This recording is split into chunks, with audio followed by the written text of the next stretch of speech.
마가복음 1장 1절에서 11절 말씀 교독하시겠습니다.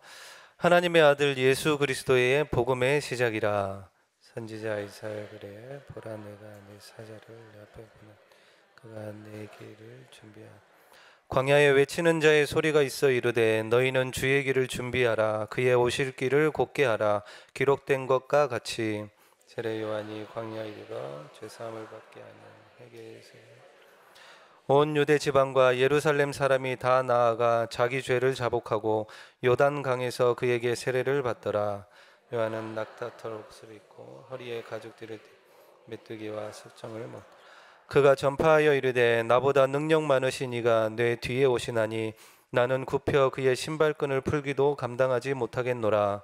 나는 너희에게 물러서 그는 너희에게 성령으로 세례를 베푸시라. 그때에 예수께서 갈릴리 나사렛으로부터 와서 요단강에서 요한에게 세례를 받으시고 곧 물에서 올라오시세 하늘이 갈라짐과 성령이 비둘기같이 자기에게 내려. 같이 읽겠습니다. 하늘로부터 소리가 나기를 너는 내 사랑하는 아들이라 내가 너를 기뻐하노라 하시니라. 아멘. 임마누엘 찬양대에 하나님께 찬양으로 영광 올려드리신 후에 예수 그리스도의 복음의 시작이라는 말씀 제목으로 목사님 말씀 증거해 주시겠습니다.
네, 11월 마지막 주간입니다. 벌써 거의 한 해가 다 간 것 같은 날입니다. 그러나 한 해가 가면 또 새해가 오겠죠.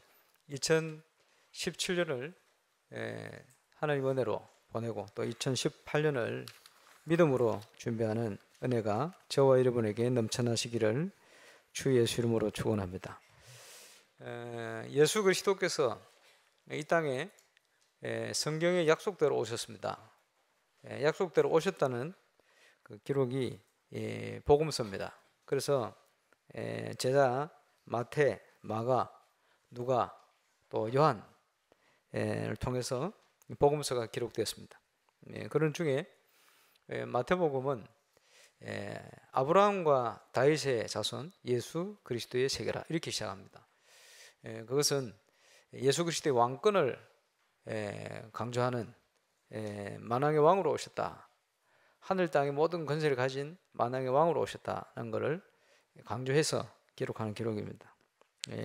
마가복음은 또 다른 관점입니다. 그래서 마가복음의 핵심 구절을 성경 구절을 보면 너희 중에 누구든지 크고자 하는 자는 너희를 섬기는 자가 되고 너희 중에 누구든지 으뜸이 되고자 하는 자는 모든 사람이 종이 되어야 하리라. 인자에 온 것은 섬김을 받으려 함이 아니라 도리어 섬기려 하고 자기 목숨을 많은 사람의 대속물로 주려 함이니라. 섬기는 종으로 오셨다는 사실을 기록한 것이 마가복음입니다. 그리고 마가복음 8장 34절에요. 아무든지 나를 따라오려거든 자기를 부인하고 자기 십자가를 지고 나를 쫓을 것이니라. 그래서 이제 마가복음의 중요한 성경 구절을 일반적으로 보면 이런 구절을 얘기합니다. 그리고 복음 운동을 하다 보니까 또 마가복음 3장 3장에 나타난 내용이 아주 중요한 우리의 전도 운동의 기준이 되는데요. 내가 너희를 부른 것은 너희와 함께 있기 위함이다. 또 이는 나가서 전도도 하며 귀신을 내어 쫓는 권능도 가지게 하려 하심이니라. 이게 마가복음의 제자를 부르신 아주 핵심적으로 기록된 본문이고요. 마가복음 16장 마지막 절에 보면 부활 승천하신 우리 주님께서 지금도 성령으로 제자들과 함께 역사하사 그 따르는 표적으로 말씀을 확실히 전가하신다. 어쨌든요, 우리 마가복음서를 통해 하나님이 주시는 중요한 복음의 응답, 복음의 본질 속으로 저와 여러분이 들어가는 그런 새로운 시작이 시작될 수 있기를 바랍니다. 그래서 저 유럽이나 이런 데 가면 그 이제 성화 그림을 그려놓기도 하고 또 예배당 들어가면 여러 가지 그림을 그려놔요. 그러면서 그 보면 사자를 그려놓고 소를 그려놓고 사람을 그려놓고 독수리를 그려놨어요. 그게 뭐냐 하니까 이 복음서입니다. 사복음서. 그래서 사자는 이제 그 짐승들의 왕 아닙니까? 그래서 마태복음, 마가복음은 섬기는 종이니까 소로 비유를, 또 인자로 비유하고, 요한복음은 영적인 하나님 아들 하나님이시다 이걸 강조하니까 하늘에 있는 독수리로 이렇게 표현하기도 합니다만은, 어쨌든요, 예수님이 오신 것은 섬김을 받으려 함이 아니오, 하나님 아들 하나님이신데 섬김을 받으러 오신 것이 아니고 오히려 섬기려 하고 자기 목숨을 많은 사람의 대속물로 주려고 오셨다. 이 은혜를 통해서 저와 여러분이 하나님의 자녀로 구원받은 축복을 누린 줄로 확신합니다. 예수님은 누구시냐? 하나님 아들 하나님이시죠. 그래서 이 땅에 여자가 남자애를 안 낳고 여자가 낳지요. 여자가 난 자 중에 제일 큰 자가 누구냐? 예수님이 설명했어요. 제일 큰 자가 누구냐? 세례 요한이다. 우리 뭐 렘넌트 읽으면 잘 알고 있습니다만은 다윗이나 모세나 이제 유대인들은 이런 인물들을 가장 크게 칩니다만은 예수님이요, 세례 요한이 제일 큰 자다. 여자가 난 중에. 왜 그렇습니까? 하나님이 오시는 길을 직접 예비한 사람이에요. 6개월 전에 먼저 와서 그의 길을 예비하고 그의 길을 평탄케 하는 역할을 했던 인물이 세례 요한입니다. 그렇기 때문에 아마 가장 큰 자다. 그런데 더 놀라운 것은 천국에서는 가장 작은 자가 이보다 크리라. 예수님이 하신 얘기입니다. 저와 여러분에게 주신 구원의 은혜가 얼마나 크고 놀라운 것인지 설명하고 있죠.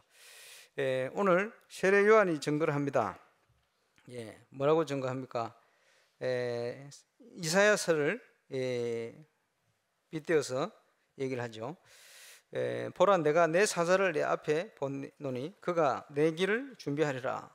광야에 외치는 자의 소리가 있어 이르되 너희는 주의 길을 준비하라. 그의 오실 길을 곧게 하라. 기록된 것 같이 세례 요한이 그 예수님이 오시는 길을 예배하기 위해서 천국에 가까웠으니 회개하고 세례를 받아라. 그래서 많은 사람들이 이 땅에 임한 하나님의 나라, 예수 그리스도를 통해서 이루어진 그 나라의 축복을 미리 준비하기 위해서 회개하고 세례받는 장면들이 쭉 나오고 있습니다. 그러면서요, 또 세례 요한이 이렇게 얘기합니다. 8절에 보니까 나는 너희에게 물로 세례를 베풀었거니와 그는 너희에게 성령으로 세례를 베푸시리라. 우리 주님께서 성령으로 저와 여러분에게 세례를 베품으로 저와 여러분이 구원받은 하나님의 자녀로 응답을 받게 된 줄로 믿습니다. 세례 요한이 이렇게 증거를 했죠. 그러면서 다른 요한복음 1장에 보면 세례 요한이요, 보라, 세상 죄를 지고 가는 하나님의 어린 양이로다. 무슨 말입니까? 구약 성경의 제사장들이 소와 비둘기와 양, 주로 이런 양을 가지고요, 모든 그 양을 가져온 그 사람의 죄를 그 양에게 전가시켜 가지고 그 양을 죽입니다. 피를 흘려 죽이게 되죠. 왜냐? 그 사람의 죄를 이 양이 대신 짊어지고 담당했다, 이렇게 예식을 하면서 앞으로 구원자 되신 예수님이, 하나님의 어린 양 되신 예수님이 이 땅에 오셔서 일을 행할 것을 약속한 거죠. 오늘 9절 10절 보면요, 그때에 예수께서 갈릴리 나사렛으로부터 와서 요단 강에서 요한에게 세례를 받으시고, 예수님께서 세례를 받았어요. 세례 요한으로부터. 이게 뭐냐?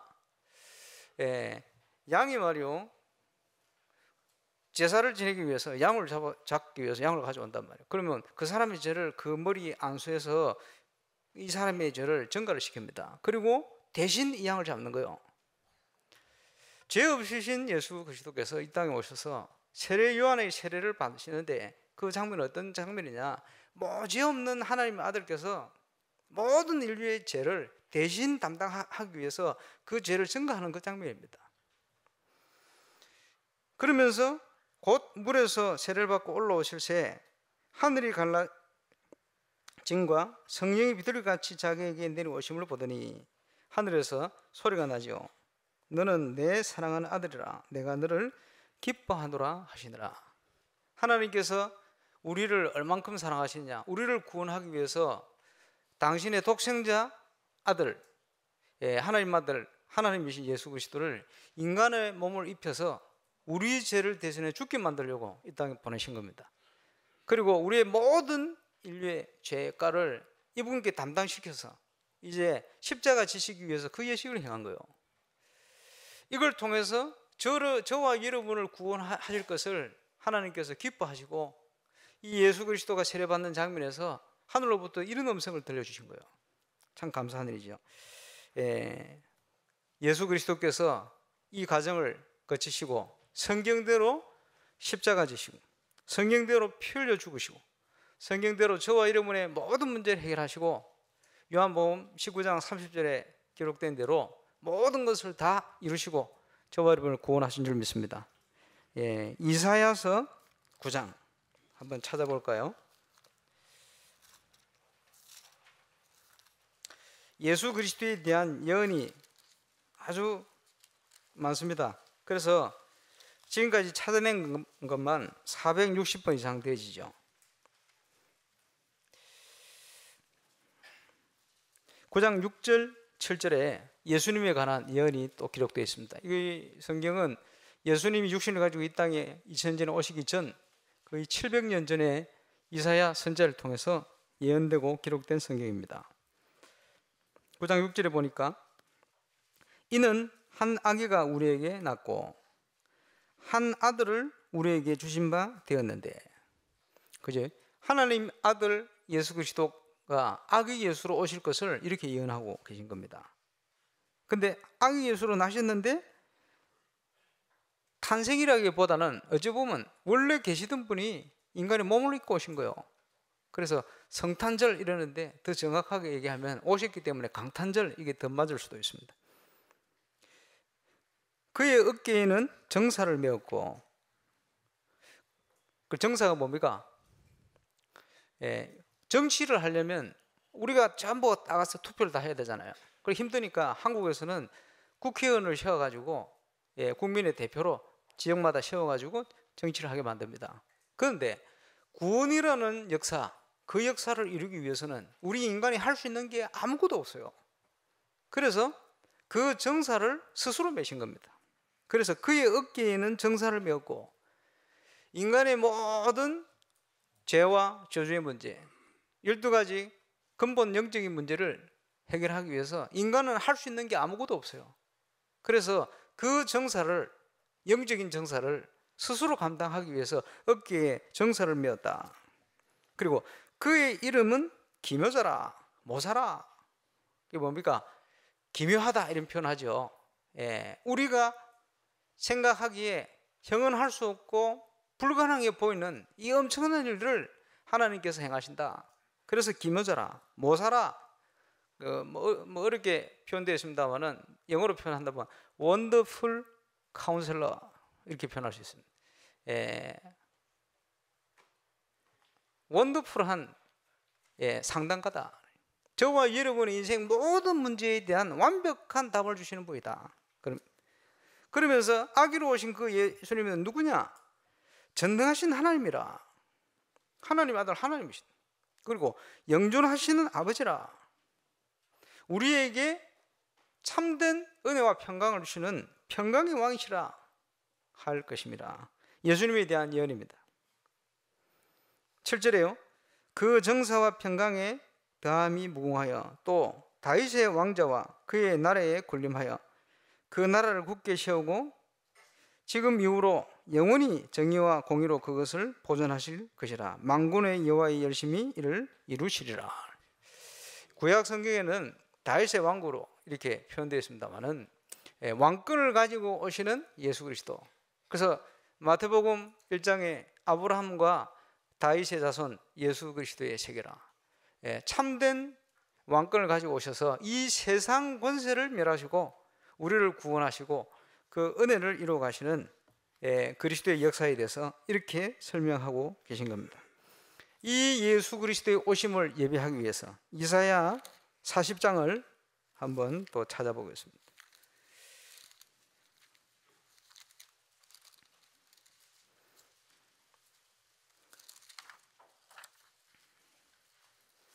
(1절부터) 제가 읽어보겠습니다. 너희 하나님이 이르시되 너희는 위로하라. 내 백성을 위로하라. 너희는 예루살렘의 마음에 닿도록 말하여 그것에게 외치라. 그 노력의 때가 끝났고 그 죄악의 사함을 받았느니라.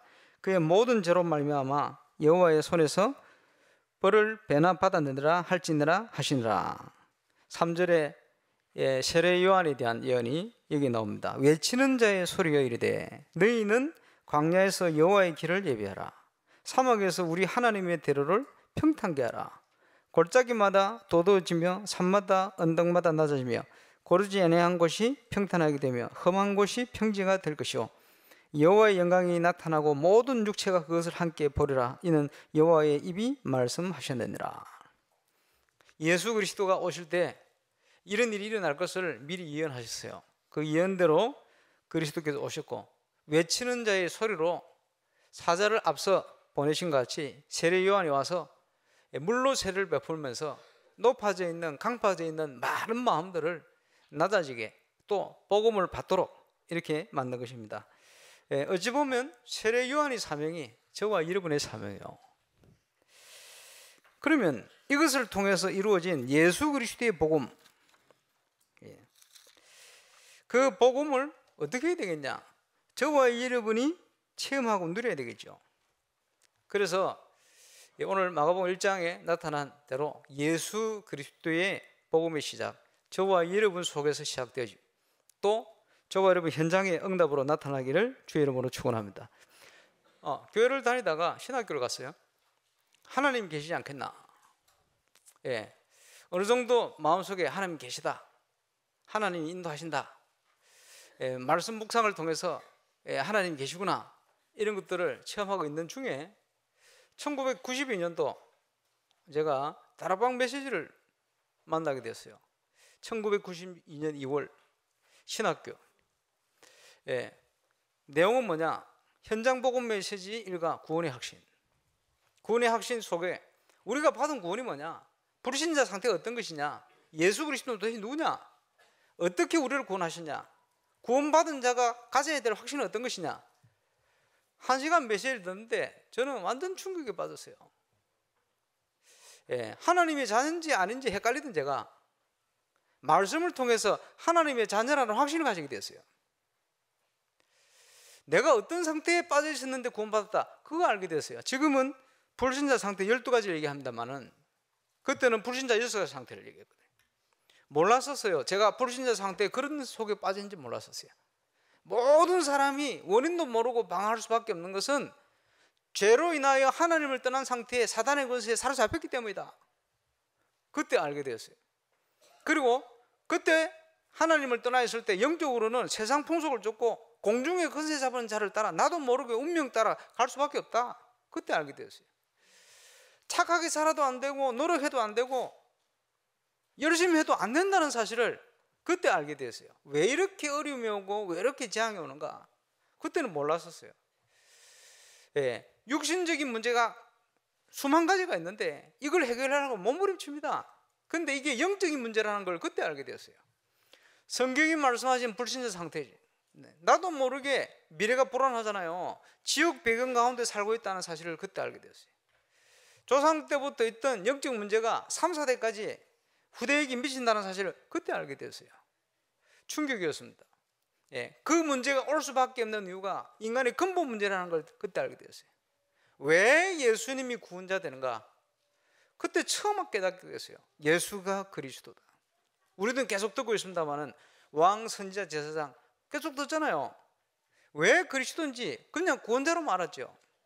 예, 불신자도 아는 수준. 인류의 죄를 대신해 십자가에 대신 죽으셨다. 그 정도 알았지. 그분이 더 정확하게 왜 그리스도가 되며 왜 구원자 된지 그때 알게 되었어요. 성경 말씀을 통해서 예수 외에는 길이 없다. 창세기 3장 15절, 출애굽기 3장 18절, 이사야 7장 14절 이 예언이요 더 구체적으로 그때 이해가 되었어요. 아, 예수님은 하나님 아들 하나님이시구나. 예수님은 그리스도로 오셨구나. 예수님은 죄가 없는 분이구나. 그래서 아담의 자손이 아니기 때문에 여인의 후손이요 처녀의 몸의 날짜로 이 땅에 오셨구나. 그때 알게 되었어요. 그러면서 확신이 생겼어요. 예, 왜 예수만이 길이 되어지느냐. 또 내가 내 의나 내 의지나 내 노력이나 내 열심이 아니고 하나님이 은혜로 나를 구원하셨다는 것을 그때 믿어지게 되었어요. 그날 저는요 하나님이 살아계신다는 분명한 확신이 생겼습니다. 그리고 그 하나님이 은혜로 나를 구원하셨다는 분명한 확신이 생겼어요. 그때부터 지금까지 25년이 흘렀는데 지금까지 그 확신은 변함이 없습니다. 참 신기하죠. 그 확신이 가져진 그날부터 지금까지 계속 하나님께서 기도에 응답하고 계십니다. 많은 문제를 당하고 있습니다만 그 문제를 통해서 오히려 전화위복이 되어져서 응답되는 길로 하나님이 축복하고 계십니다. 마태복음 16장에 약속하셨던 그 은혜가 그때부터 지금까지 계속 되어지는 거예요. 오늘 마가복음 1장을 통해서 예수 그리스도의 복음의 시작이다. 저와 여러분의 신앙의 시작이 예수가 그리스도라는 분명한 사실, 또 그 안에 하나님이 약속하신 우리에게 주신 확신, 우리에게 신분과 권세로 역사한다는 분명한 사실, 이 사실을 저와 여러분이 확인하고 체험하는 증인으로 서게 되시길 바랍니다. 그래서요, 아, 내 인생 모든 문제 해결하셨구나. 불신자는요 운명 따라 삽니다. 그걸 점치잖아요. 교회 다니는 사람 중에도 점치는 사람 많아요. 과거에 지금 모르겠습니다만은 여의도 순복음교회 교인 중에 30% 제사 지낸다. 예, 그거 우상 숭배입니다. 그리고 하나님 제대로 안 믿는 거예요. 그래가지고 지금 많이 흩어졌잖아요. 막 흩어졌는데 딴 교회 간 게 아니고 다른 종교로 간 사람도 많다는. 제가 볼 때는요, 그거 종교 생활입니다. 참 안타까운 일이죠. 복음이 뭔지를 모르면 그럴 수밖에 없어요. 그렇지? 하나님이 주신 이 은혜가 뭔지 모르면 그렇게 갈 수밖에 없어요. 구원받고 났는데 문제는 뭐냐? 우리 가정이 지금 어려운 거예요. 저는 어릴 때부터 우리 부모님 싸우는 거 많이 보고 커서요. 그래서 저는 안 싸웁니다. 뭐가 날라다니고 말이요. 아, 저는요 미국 가서 충격받았네. 공부를 하러 갔는데 이제 안류 과목 중에 상담학이 있잖아요. 우리 상담학 공부를 한다고 이제 교수가 왔어요. 우리 다락방 하시는 일반대 교수입니다. 상담학. 그러니까 설문조사한다고 15개 질문지를 주는데 설문조사를 하다가 깜짝 놀랐는데 15개 안 좋은 질문을 쫙 적었어요. 어떤 질문이냐? 우리 가족은 문제 생기면 같이 의논해야 될 거 아닙니까? 의논 안 하고 각자 그렇다 그러면 동그라미 2점이라, 조금 의논한다 그러면 1점, 그죠? 모여가지고 의논해서 문제 해결한다 그러면 0점. 그럼 0점이 좋은 거지. 그러면요 15문제 만점이 30점인데 30점은 진짜 최악이고, 그러니까 이런 식의 질문인데 0점부터 5점까지는요 너무 순탄한 과정이에요. 5점부터 10점은 보통 일반 가정인데 조금 문제가 있기 시작하는 가정. 11점부터 15점은 좀 심각해지는 가정이에요.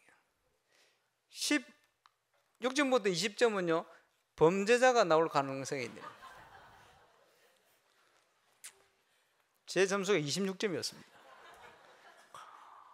우리 삼형제인데요. 우리 집은 뭐 싸우면 각자입니다. 그래. 지금도 그것 때문에 이제 잘 안 만나져요. 만나긴 만나는데 도로를 가는데 잘 안 돼요. 심각한 가정이에요. 근데요,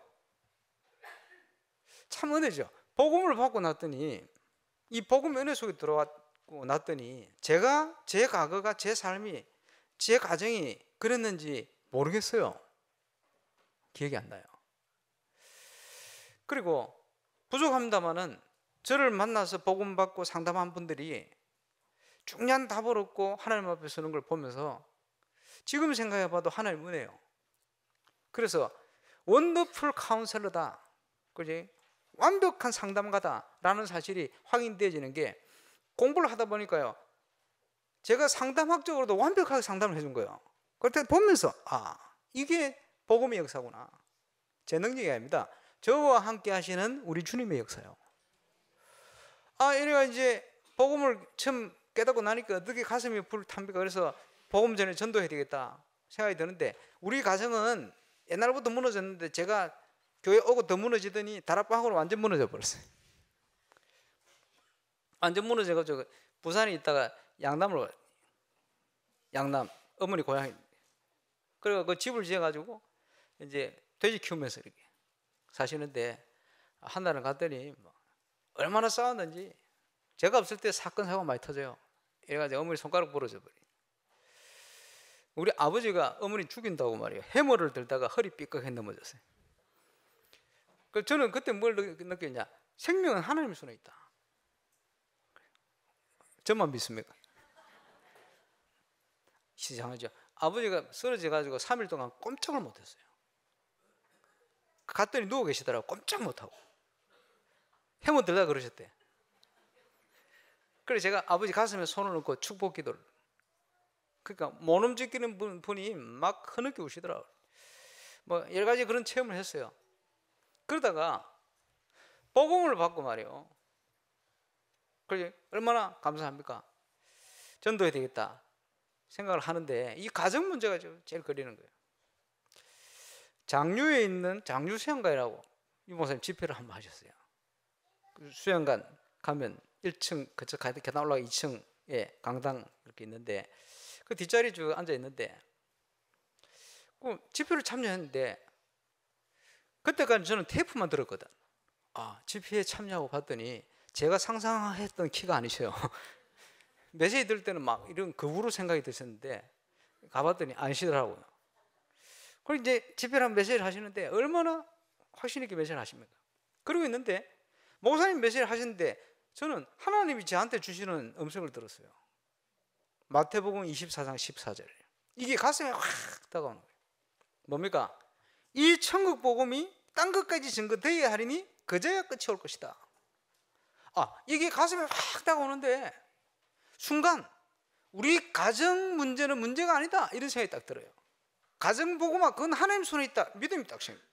이러고는 저 부모님 계신 저 양남 마을을 살려야 되겠다 이런 생각이 드는 거예요. 말씀이 딱 들어오니까 눈이 열리는 거예요. 하나님의 계획은 뭐냐? 작지만은 양남 땅끝까지 복음 전거되는 하나님 계획이 있구나. 우리 가정 복음화 이전에 그래 가정 복음 하나님께 맡겨놓고 나는 양남을 살려야 되겠구나 이런 생각이 딱 들어요. 그러면 내가 뭐 해야 될 것이냐? 또 말씀이 딱 생각나. 그 말씀이 마태복음 28장입니다 18절 20절. 너희는 가서 모든 족속을 제자 삼으라. 그래서 부산 새생명교회에서 제가 다락방을 한 26군데 뛰고 있을 때입니다. 이제 사역을 마치고 내가 큰 전쟁이 벌어져 있는 우리 집에 다락방 하러 가야 되겠구나. 어떤 전쟁이 벌어져 있냐? 서로 이혼해가지고요 한 집에 살고 있었어요. 이혼했는데 왜 한 집에 사느냐? 재산 문제 때문에. 그러니까 그렇게 싸우는 거예요. 아버지가 한 번은 우리 보고 뭐라 하는지 압니까? 야 너희들 위해서 내가 죽을 수는 있어도 너가 엄마하고는 못 살아. 이런 식이요. 그래가 제가 다락방 하러 이제 가려고 기도하고 준비를 했습니다. 그 시간이 안 나요. 그래서 화요일 저녁 사역자 모임을 10시에 끝나면 11시 됩니다. 11시에 차를 몰고 저 부산 사상에서 쫙 거쳐가지고, 그때는 또 길이 이렇게 잘 안 났거든요. 꼬불꼬불 길을 넘어가지고 정자 넘어서 딱 집으로 갑니다. 집에 도착하면 새벽 2시쯤 돼요. 2시 됐는데, 그때 우리가 있던, 지금도 가보니까 그 집이 이제 항무지가 되어 있어요. 누가 샀는데 개발 안 해가지고 항무지 되어 있는데, 주위에 1km 내에 다른 집이 없어요. 그래 거기서 돼지 뭐 키우고, 오리 키우고, 닭 키우고, 개 키우고 이러면서 그 식당을 했단 말이에요. 그러니까 원자력 발전소에서요, 뭐 음식 잘한다고 해가 막 오기도 하고. 저 중국에서 당 서일 3인가 누가 한 번 왔는데 우리 집 밥 먹으러 왔어. 이래가지고 먹고, 어머니가 음식을 뭐 조미료 많이 썼는데 그걸 맛있다 그래.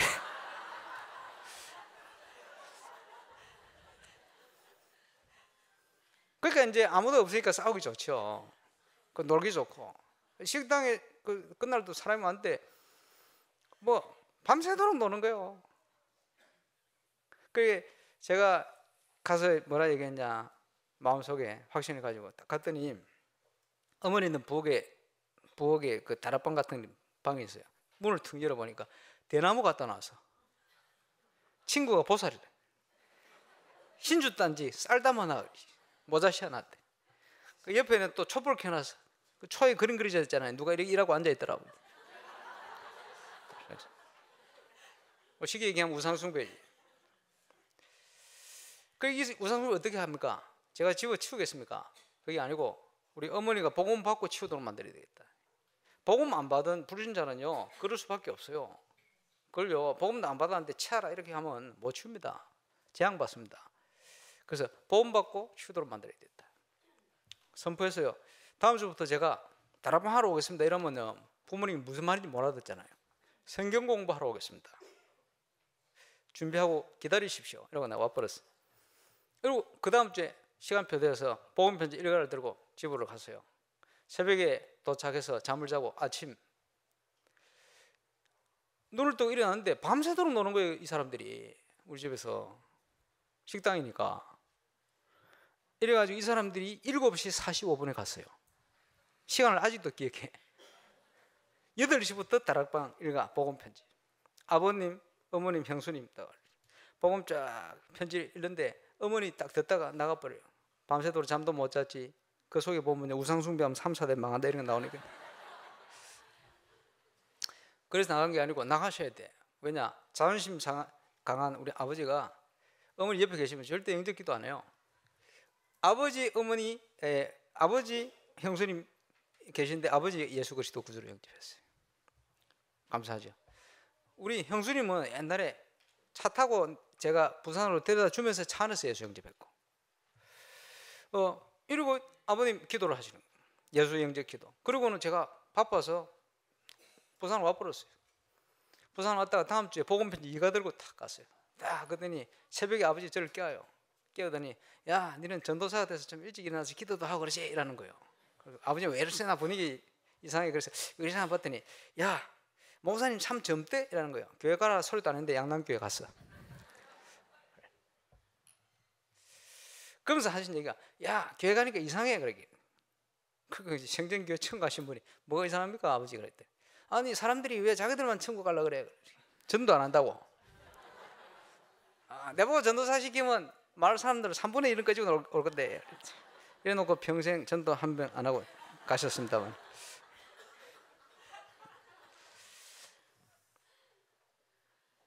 둘째 주에 어머니가 예수님을 구주로 영접했어요. 그리고 이제 기도해주고 왔죠. 그 다음 주에 딱 갔더니 새벽에 도착을 했는데 아침에 눈을 뜨고 일어났는데 우리 형님이 저 울산에서 수학 강사를 했거든. 고3들 주로. 그러니까 새벽 2시, 3시 돼서 집에 돌아요. 저보다 더 늦게 돌아요. 잠을 자면요 제가 왔는지 몰라. 왜? 낮 12시 돼야 눈 뜨니까. 그날요 아침 일찍 일어나 눈을 뜨고 있는 거예요. 혼자서 마루에서 담배를 뻐끔뻐끔 피고 있어요. 왜 일어난지도 모르고 앉아있어요. 근데요 제 마음속에 그 담배를 피우고 있는 형님이 어떻게 다가오느냐? 마음속에 하나님께서 그날에 믿기로 작정된 자는 다 주를 믿더라. 이 마음이 탁 오는 거예요. 그 복음편지 상가하면서 큰형님 예수 그리스도 영접했어요. 감사하죠. 그리고 이제 기도지고 또 왔어. 복음편지 육각할 때 됐는데 아침 일찍 양남교회 목사님 미술을 만나러 왔어요. 우리 집에. 왜냐? 마을에 소문난 집안에 교회를 따나오니까 제가 교회 가라 소리도 안 했는데 막 가가지고 이 양남교회 목사님이 도대체 이게 어떻게 된 일이냐? 마을에 소문이 많이 났던 모양이라. 도대체 어떻게 된 일이냐? 소개를 했더니 자기 교회 와서 좀 해줄 수 없겠냐? 그리고 그때는 제가 합숙도 안 받았을 때입니다. 그래서 전도학교처럼 우리 집에 하던 걸 양남교회로 시간 조절해 옮겨가 월요일 저녁에 갔어요. 가서 그리스도 얘기하고 왔어요.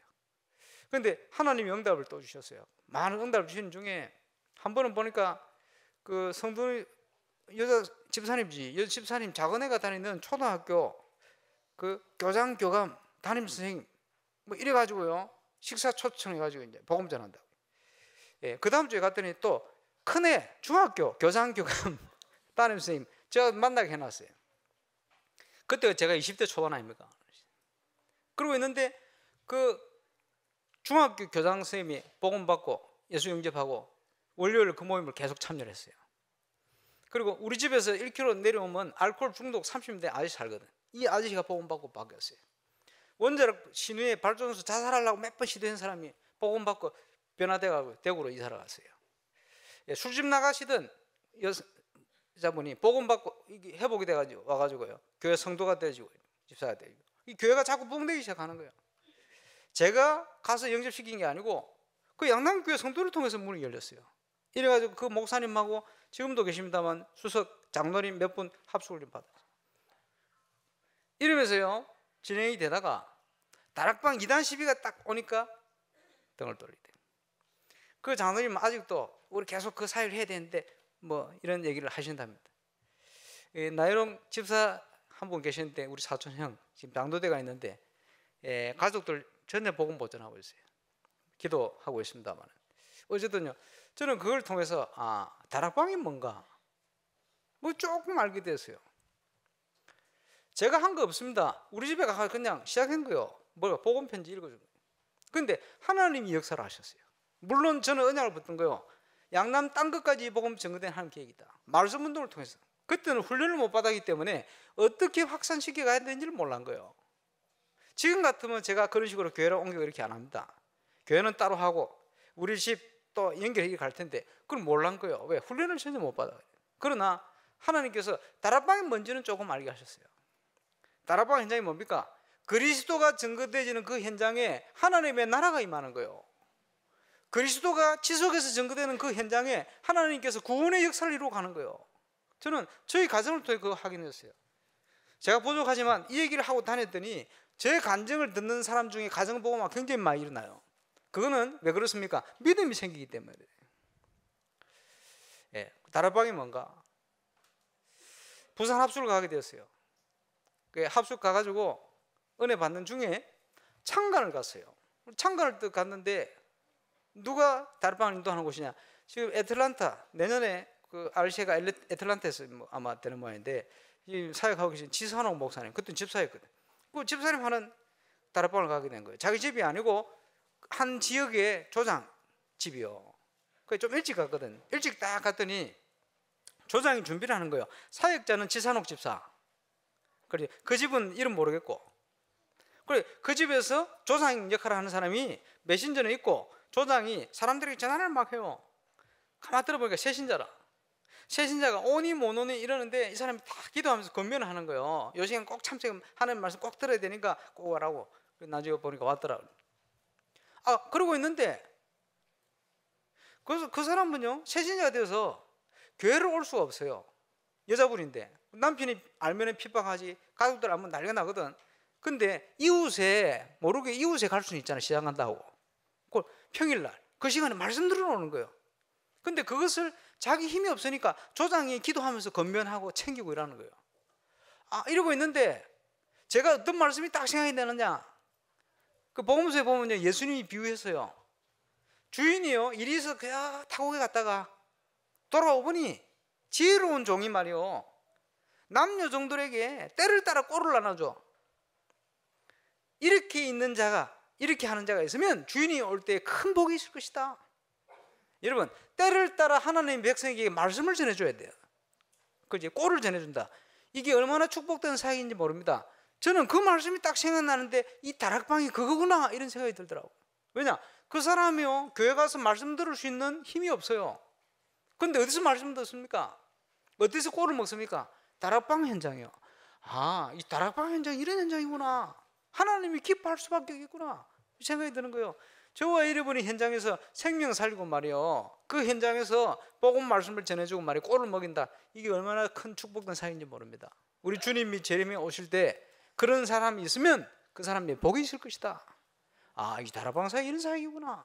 그래서요, 딱 구성 멤버를 보니까 처음에 자기는 집사 됐는데 처음엔 자기도 그랬어. 그러다가 이제 말씀이 더 가니까 은혜가 되니 힘이 생기잖아요. 이러니까 가정이 변화돼 가지고 자기는 집사되고 가정 복음화 다 이루어졌어. 이런, 그지?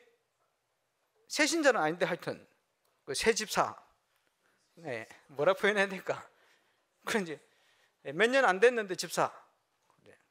그 이제 종류별로 앉아 있는 거요. 그 다락방에. 아, 그렇구나. 여기에서 생명운동이 나고, 여기서 양육이 되어지고, 여기에서 또 다른 전대문이 열려지고, 이렇게 역사 일어나는구나. 아, 다락방 이런 것이구나. 제가 5가지 다락방 기초 중에 현장 다락방 사역, 이게 어떤 것인지 저희 가정이나 이런 현장이나 많은 걸 통해 확인하게 되었어요. 아, 다락방이 이런 것이구나. 그래서 다락방은 단순한 양육하는 현장이 아니고 전도의 현장이구나. 그죠? 이걸 보게 되었어요. 그러면서 구약의 배경을 보면요, 방주를 짓는 것이 다락방 사역하고 똑같은 사역이에요. 방주를 왜 짓습니까? 너를 위하여, 네 자손들을 위해, 네 생명 보존을 위해서 방주를 지어라. 왜 우리가 다락방을 합니까? 구원해야 될 거 아니에요. 그죠? 그런데 내 자신을 위한 거예요. 그리고 우리 자손들을 위한 거예요. 그리고 생명을 살리기 위한 거예요. 방주의 사명하고 똑같아요. 부주 중에 범죄하고 살인한 자가 어떻게 합니까? 도망을 가는데 맞아 죽게 생겨서 어떻게 됩니까? 살 길이 하나밖에 없어요. 도피성으로 도망가는 거예요. 도망가서 구원의 뿔을 붙들고요, 피신을 하는 거예요. 무슨 말입니까? 억만제약 가운데 지옥 가고 죽어야 될 저와 여러분이 하나님의 구원의 은혜를 붙드는 거예요. 그게 도피성입니다. 영적으로 지금 마귀의 자녀가 돼서 12가지 문제에 사람이 죽는 영혼들이 어디를 가야 됩니까? 도피성을 가야 되는 거예요. 그 도피성을 곳곳에 만들어 놨어요. 그게 뭡니까? 곳곳에 우리가 그리스도 운동을 해야 돼요.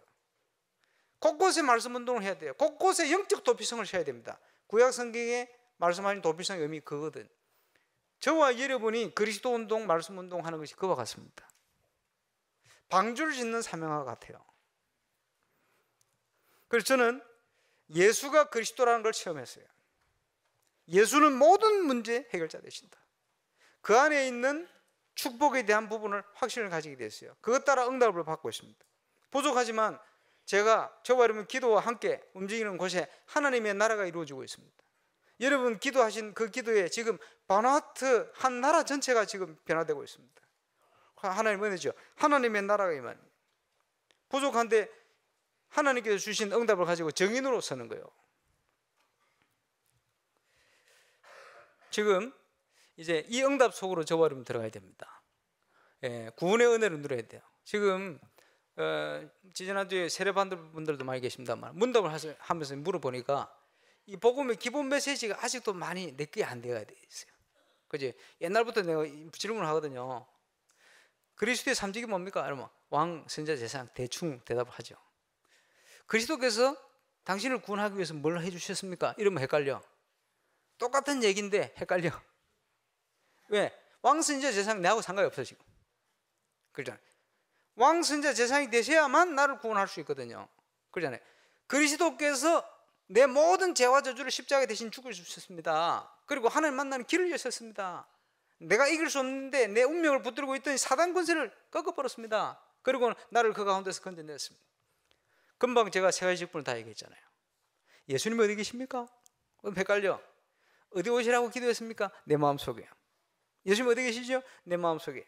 더 정확하게 얘기하면 내 마음속에 성령으로 함께 하시면서 육신을 가지고는 하늘 보좌 우편에 계십니다. 그지? 장차 재림주로 오실 것입니다. 이러면 더 정확한 대답이 되지. 기본 메시지에 대한 부분이 누려져야 되는데 내게 안 돼가 되어 있어요. 그리고 눈에 보이지 않는 하나님이 어떻게 우리와 함께 하십니까? 말씀을 통해 우리를 인도하시거든요. 오늘 여러분 예배 드리는데 말씀 읽으면서 메시지 들으면서 깨달아지고 느껴지고 다가오는 메시지 없습니까? 적어보세요. 적고는 한 주간 그거 가지고 한번 기도해 보세요. 하나님께서 저와 여러분에게 한 주간 일어날 문제를 미리 하시고 응답 주신다는 걸 알게 될 겁니다. 우리 교회는 그 응답을 많이 체험한 거예요. 그래, 옛날부터 우리 전사님들이나 보면요, 여러분 성도님들이 질문하잖아요. 이런 문제가 생겼는데 어떻게 하면 좋겠습니까? 이러면요, 뭐라고 답을 줍니까? 지난주 강단에서 어떤 메시지를 우리가 받았습니까? 이렇게 답을 주죠. 왜 그렇습니까? 하나님께서 그렇게 응답을 주시기 때문입니다. 제가 창세기 메시지를 딱 시작하는데 창세기 1장 창조의 능력, 하나님의 창조의 능력 얘기했더니 그 주간에 말이에요. 우리 방어전 가 계신다면 이정희 전사님 현장에서 말이에요. 누군지 몰라. 여기 앉아있는지 모르지. 어떤 성도님이요, 너무 큰 어려움이 와가지고 손쓸 수 없는 어려움이 왔어요. 어떻게 합니까? 손쓸 수 없을 때는 그냥 놔둬요. 왜? 이걸 어떻게 해결하면 좋겠습니까? 하는데 이 전사님이 뭐라 얘기했냐? 지난주 강단에 우리가 어떤 메시지를 받았습니까? 창세기 1장 하나님의 창조의 능력. 그럼 하나님의 창조의 능력이 이 속에 역사하도록 기도합시다. 그 다음 주 됐는데 창조의 능력이 일어나고 문제가 해결되어 버렸어요. 무슨 말인지 이해오십니까? 하나님께서 지금 말씀으로 우리를 인도하고 역사하고 계시다. 부족한 제가 메시지를 혼자 하는데 여러분이 지금 한 400명 가까이 되는데 어떻게 답을 다 줍니까? 저는 줄 수가 없어요. 그런데 눈에 보이지 않는 하나님이 깨달음을 주시고 다가오는 말씀을 주신단 말이에요. 그지? 한 번은 또요, 새신자 다락방에 있어요. 저도 예배 같이 주일날 같이 들었는데 새신자 중에 한 분이요, 메시지를 봤는데 뭐가 탁 타고 왔냐? 시간표 탁 타고 왔어요. 무슨 시간표냐?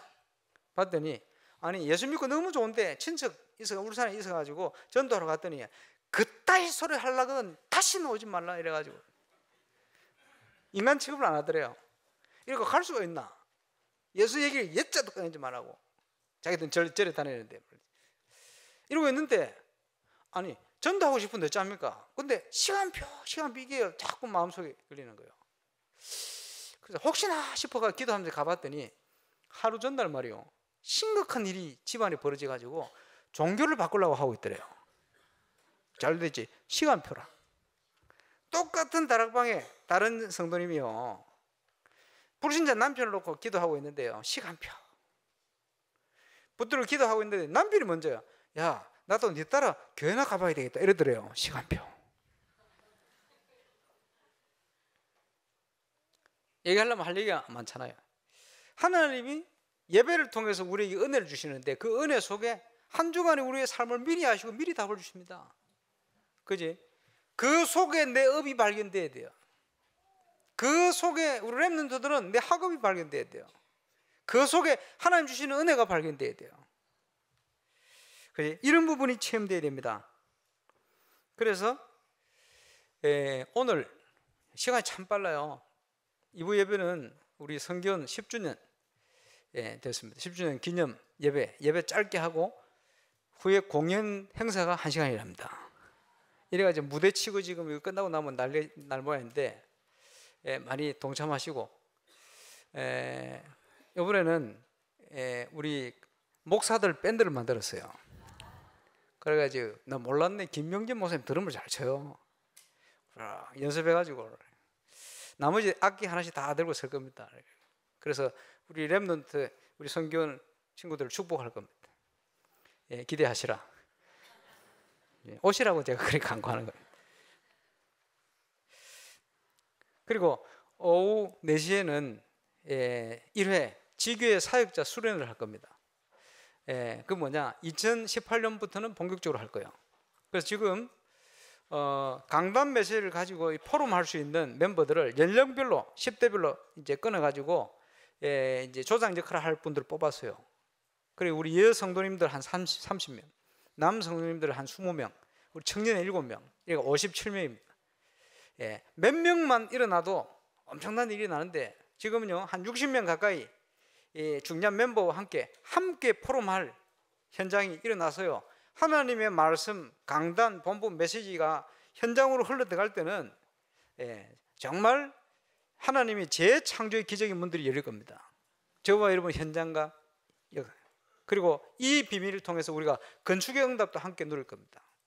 아까 목노아 우리 장로님 기도하셨습니다마는 하늘과 땅과 바다와 육지와 열방이 진동하는 역사가 이제 시작되질 겁니다.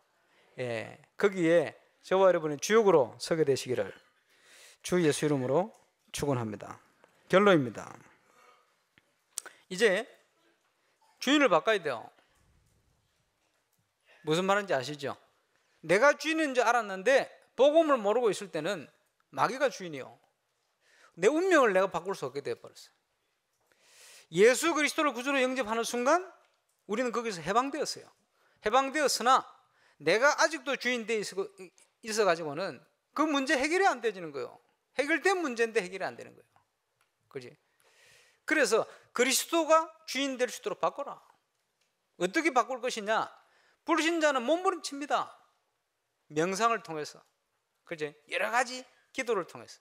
우리는 그게 아니고 하나님 주신 복음 안에서 말씀으로 묵상 속으로 들어가는 거예요. 그래서 하나님 주신 능력 가지고 현장을 바꿀 수 있을 만큼 이런 중요한 응답이 시작되질 겁니다. 여기에 저와 여러분이 주역으로 서게 되시길 바라고, 그리스도로 주인 삼아 완전 승리하는 하나님의 응답이 새롭게 저와 여러분 현장이 시작될 수 있기를 바랍니다. 기도하겠습니다. 주님 감사합니다. 예수 그리스도의 복음의 시작, 이제 마가복음을 통해서 확인된 이 응답이 우리에게 시작되게 하시고 성령으로 우리를 세례를 주시며 또 구원의 놀라운 응답으로 역사하시는 그 역사가 이제는 확인되고 발견되고 누려지고 증인되어지도록 역사하여 주옵소서. 오늘 하루를 특별히 축복해 주옵소서. 주 예수 그리스도 이름으로 기도하옵나이다.